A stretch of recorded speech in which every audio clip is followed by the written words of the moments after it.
ভাই আপনি একটু পিছনে যান, তাকাও ভাইয়া, তাকাও একটু আর একটু।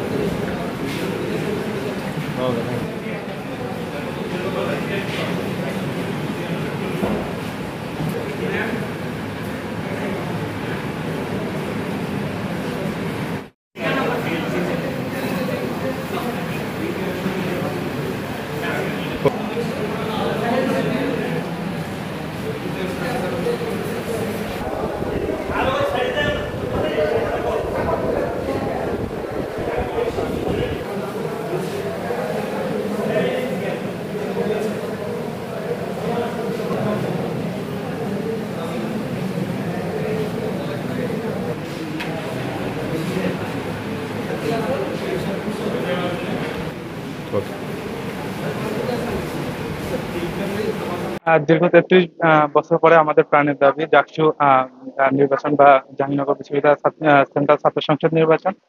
এবং আমাদের এই দাবি হচ্ছে আমরা এত বছর পর ফিরে পেয়েছি, এই জন্য হচ্ছে আমরা আসলে আপ্লুত। এবং আপনারা জানেন যে দীর্ঘ একটা ফ্যাসিবাদ বিরোধী ফ্যাসিবাদী শাসন যে একটা কায়েম ছিল দেশে, সেই শাসনের পরে আমরা কিন্তু গণতান্ত্রিক অধিকার আমাদের চর্চা করতে পারি নাই। আমি হচ্ছে আগেই হচ্ছে ভোটার হয়েছে, কিন্তু 2024-এর নির্বাচনে আমি ভোট দিতে পারিনি।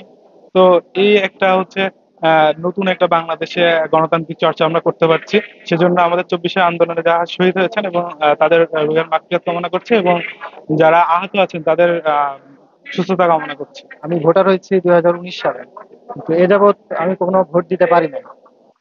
কারণ ফ্যাসিবাদ ছিল দীর্ঘদিন আমাদের এই দেশে, আমাদের মাথার উপর চেপে ছিল। আমরা ভোটাধিকার প্রয়োগ করতে পারি নাই।